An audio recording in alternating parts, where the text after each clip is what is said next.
It is Talking Reds, it is Neil Atkinson, it is Craig Hannan settling in for you on this Thursday morning. Loads going on today, absolutely loads. We've got a tour live coming up, which will be a gutter in there. That is to come as well, and loads of little interesting segments in there too, some of which pertain to the Women's FA Cup, which we'll come back round to as well. Also, on top of that, there is the ongoing progression of our boys in the Africa Cup of Nations, Craig, and I think that I could understand an argument that people had, but there was a bit of a reluctance that they were going to go. They're there. I'm pleased they're doing well. I think there's no other way to do this than be pleased they're doing well. I hope they go all the way. Neither of them would, under normal circumstances, play against Cardiff anyway. They'll take a little bit of reintegration, I suspect, when they come back regardless. But I'm just pleased they're doing well. They're both in the last 8. Egypt have got Morocco. Senegal have got Equatorial Guinea. I would love, I don't know if it's possible, I've not checked the little, I like the little grids. It is possible. Yep. I would love an Egypt-Senegal final. Yeah, it'd be great. I think now that they're there, I think as Liverpool fans or as football fans in general, we think of it as, well, from our perspective, it's bad. Very European perspective, it's on the horizon, it's going to ruin this, it's going to do that. Salah wants to break records, it's going to miss games.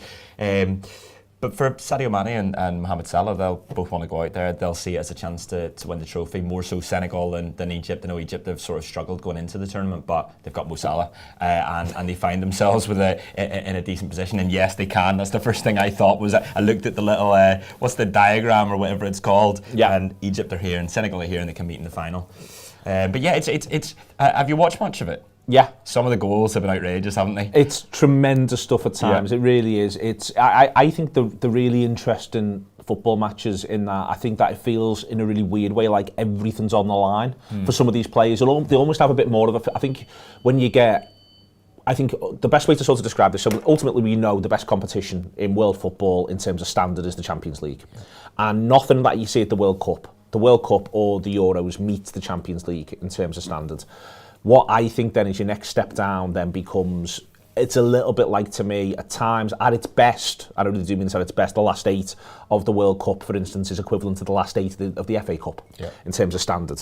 Then I think what you then have in some of these games, like early group stages of Euros, and in some of these matches, it's a bit like a 4th round FA Cup game, where there's a chance a game just becomes absolute blood and thunder and chaos from nowhere, and it can all go to bits. And that's what I've really enjoyed, is they've all felt like these unbelievably essential things that are happening. Yeah, what I liked about it is that you've got the stars like Mane and Salah, and you know there's a few that are sort of littered across different teams. You've got teams that you have no idea of any of the players, or certainly I don't, as someone who doesn't watch African football or who doesn't know much about the players. And so I've enjoyed that fact. I've enjoyed watching Morocco and seeing, you know, and seeing good, aren't they, Morocco, by the way? They look really good, and but I've also enjoyed just watching football. I don't care about the result at the end, that I get quite into, and I mean, there's been 2 of the goals in particular. There's one free kick which is just outrageous. There was one, did you see the one, and I can't remember who it was by, and it was from about 40 yards out. It's tremendous, yeah. Oh, unreal. Just look it up, just go to African Cup of Nations best goals and you'll get a compilation. Lovely. No, I think it's been. I think it's great, and I think that the part of this now. So Egypt have got Morocco, and that is likely to be the toughest. It's the toughest possible draw they could have got. I think Morocco look like a really, really good side. I have a quiet eye on Morocco, just between you and I, for the World Cup in 2022. I think they could go a lot further than people think. They're my sort of, if they get there, I'm very much, they are the dark horses for this. Odds drop immediately after live Talking Reds. I'd like to think so. I think they may surprise a few people, Morocco, if it all comes together for them in that competition. My point here is that it's about as tough as it could have got for Egypt, but they hung in there. Against Ivory Coast. They hung in. They got the penalty shootout, and my God, does the main fella love a big pen. Oh, he does. It's funny how so much of Egypt's play he shouldn't be on like the 5th one. Yeah, no, he absolutely should be on the 4th one. That, by the way, you know when you're watching it and they put their best on 5th. Yeah. That's wild. Because you could be out by then. You might never get to take one. We may never know. Yeah.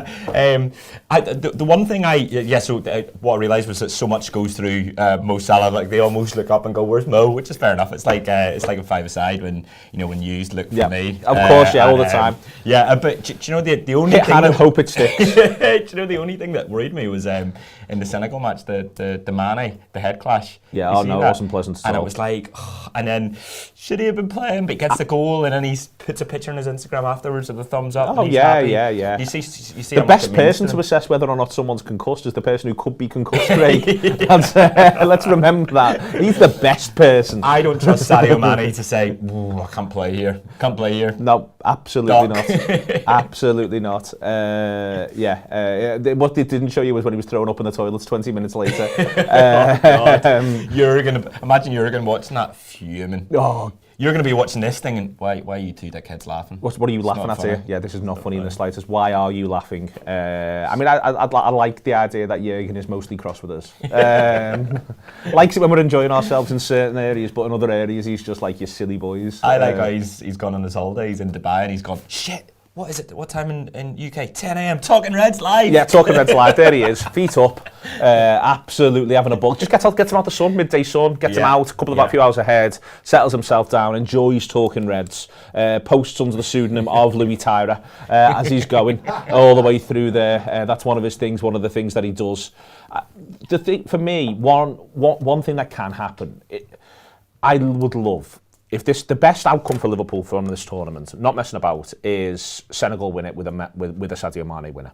That Sadio comes back, he's won his continent's competition, he's been the best player in the final, and he scored the winning goal. Because I think Sadio's confidence. I think, and maybe I'm wrong, and maybe if Sadio was watching this, he'd think you're full of shit, to be honest with you, mate. But I think Sadio's confidence is a little wavier than Mo Salah's. I think Mo Salah's confidence is like it's a thing of steel. You can build buildings on Mo Salah's confidence. You know, it will be present forever. Whereas I think for Sadio, I think it will be something that could mean that he absolutely springs into the second half of the season for us. Yeah. I was thinking the same with Keita as well. I think Keita's man of the match in 2 of his games. He wasn't able to play one of them in the knockout. To get knocked out, he scores an unbelievable goal as well. He'll come back having got sort of games in his legs and with confidence. And Sadio Mane, I think he is. He's absolutely a confidence player. We've seen that throughout his time at Liverpool. Yep. But we've also seen it throughout his time at Liverpool that it only takes one moment, it only takes one bit to sort of like kickstart him to the level that we all know that we've expected of him over the past few years. So I think you're right. It probably is that Egypt go out in the next round, to be honest, and that's not nice for Mo. But it means he maybe gets a sort of 3 or 4 days in the sun, like all the rest of them are getting at the moment. Yep, gets to sort of recharge. Sarah Carroll has been on Christmas's lad. She's enjoying tour and sunny Highton. Paul Goulburn's been on. Neil, last week, he gave me parenting advice on letting our youngest potentially watch extra time. He now wants to know if he's included in 4-pint minimum matches. Paul, as a father of 4 myself, I think the important thing to do here is to have very clear boundaries. If he's under 5, then it's a 4 rusk match. If he's over 5, let him at the ale. He'll be absolutely fine. Nothing can go wrong now. Speaking of very young people, Fabio Carvalho has been linked to the Reds repeatedly. It's not going anywhere. Paul Gorse, when he spoke to Gareth on our Talking Transfer show, do check it out, talked about it. It's a link that's persevering. For me, the interesting part, and we're doing a tour live later today, by the way. It's a 1 o'clock start. It will be a gutter, so do let people know and come and jump on.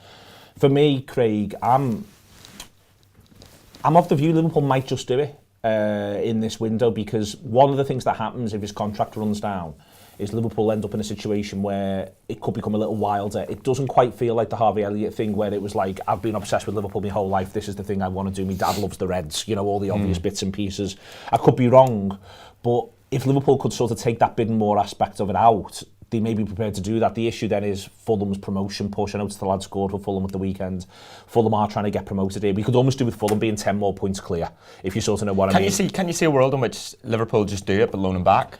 I think that's possible, but I think that's the sort of thing we talk about. And I think if Jurgen Klopp's got one, he'll almost want to know more about him early, if you sort of know what I mean. Like, they'll want the idea, not the idea of what sort of player he is, they'll know that. They'll know for next season, you mean? But also what sort of person he is. Yeah. Getting him used to the way we play and all of those little bits and pieces. Yeah. So I think, I think that's what might happen. I'm really excited about this. In that I love a young signing from the Championship. I love the idea of Liverpool hoovering up all the best talent from down there, and we've seen. Palace got Elise and Eze across the last couple of years, and both of them look like phenomenal footballers for me. Yeah, they really do. And I mean, Keith Gordon's one of the young players we're excited about. We all obviously know all about Harvey Elliott. I think what's different about this is obviously Cade, I think, makes one appearance before he moves. Harvey Elliott wasn't many as well himself. So it's almost as if we're watching Harvey Elliott's loan spell. Carvalho enjoy Harvey Elliott's loan spell, and then him comes to Liverpool at the end of the season is what I think might happen. I think the fact that all the journalists are talking about it, I think that means it's whether the likes of Dortmund come in and or the likes of whoever else comes in that is obviously looking at them when they take Bellingham and players like this. Did you see the other link yesterday? It was a bit of a funky one from Tancredi, the Italian chap. Yes, it did. Dybala. Was that funky enough for you? It's too funky, I think. He hardly plays. He's injury prone. Apparently he's played like 40% of their matches. The Reds love an injury prone player though. It's one of the things you look for. Will they keep the physios busy? Absolutely. Yeah, like there's some sort of voodoo they can. I mean, he's stylistically he looks like a footballer that would work. I don't know, for some reason, and I know this is going to sound mad when I say it out loud, is that the young Carvalho fella, having watched lots of YouTubes and knowing what we've done with Harvey Elliott and what we've done with Cade Gordon, he's just the kind of footballer that excites me a lot more, thinking about the future and the Reds thinking about the future. I can't say his name right, so that's why I just keep saying the Carvalho fella, because I keep saying Daniel Carvalho. Oh, Ricardo. Well, no, Daniel Carvalho is a player for CSKA Moscow who about 15 years ago Liverpool kept getting linked with, and I remember getting dead excited by him. I think we play him in the Super Cup final as well, and I got that excited by him. So he's just been in my head ever since, and I think I tweeted it from the talk account the other day by accident. Did you? Yeah. So. Do you remember that was a mad final, that one, the CSKA Moscow Liverpool final was really, really weird. Did Jibril Cisse save the day? He did, but I've always just remembered after that we kept getting linked with Daniel Carvalho on the left, and then a story came out where he drinks 8 litres of Coke every day. 8 litres of Coke? Yeah. And I remember thinking at the time, like, I love Coke, but this doesn't feel great for a Liverpool transfer. I can't just imagine having the bottles. Do you know what I mean? What do you do with the bottles after you finish? Imagine the scouting report. It's brilliant, but 8 litres is at least 7 3/4 too many. It's too rich for our blood, I'd say. We haven't got 8 litres of Coke money. It's worth pointing out in 2005. Maybe we do have now. On the money point, so it's all live today. So what we're going to do is going to be gutted, going to be broken into segments. And I've spoke to Charlie Dobre from Lewis Football Club, which is a team that allocates its budget equally between men's and women's. And I'm pointing this out because Liverpool's women play in the 4th round of the FA Cup this weekend, up against a side that is vaguely attached to Lincoln City. Nettleham or Lincoln City. Honestly, man, women's football's absolutely fucking wild at times, so you've got to stay on top of the detail. On one of the details then, so 4th round of the FA Cup. Yep. Men's football. Yep. So if you win your 3rd round match in men's football, you get 82 grand. That's what every team that plays it gets it. If you win your 4th round match in the men's FA Cup, you get 90 grand. Guess how much you get if you win your 4th round match in women's football? £1,000. It's 2 grand. 2 grand. If you lose, you get 500 quid.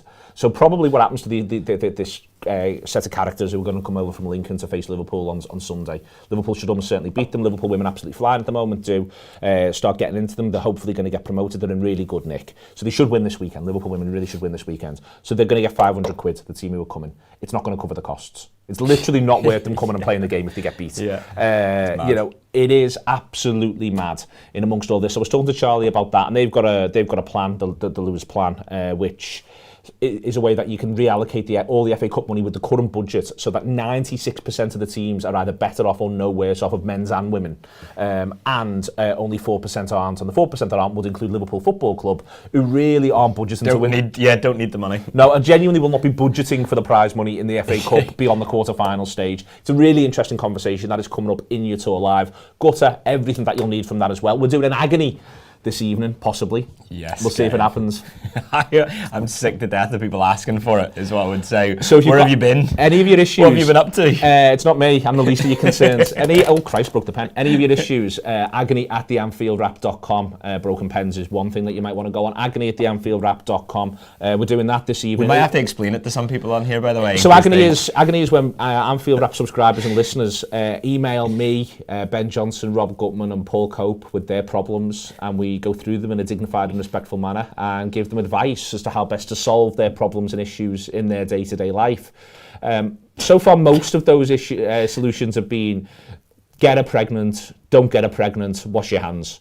That is the tone of most of the advice. But, you know, sometimes you can have an extended conversation about pointing, literally the idea of fixing brick walls that comes from nowhere. It's very much worth listening to. It's worth subscribing to the Anfield Wrap for. It's worth getting your problems in for. It will be out. If it happens tonight, you will notice I'm still not 100%. If it happens tonight, it will be out tomorrow at 1 p.m. So Agony, if it's out tonight, it will be tomorrow at 1 p.m. for you on that one. When they come out, our social media mentions are just people talking about what happened at Agony, and I'm like, well, what about Fabio Carvalho? Yeah, what about the footy? What about the stat show that we did? Very much, a lot of that is quite the thing. All of it is to come. All of it is there for you. Everything you need in the Anfield Wrap. Listen, it's a relaxed weekend. Do enjoy your relaxed weekend. The Reds aren't playing, but keep your eye on the Egyptians. Keep your eye on the Senegalese. These are our boys, and it would be fantastic if they got to lift something shiny, because it'll help us lift something shiny. Craig Hannan, Neil Atkinson talking all the Reds.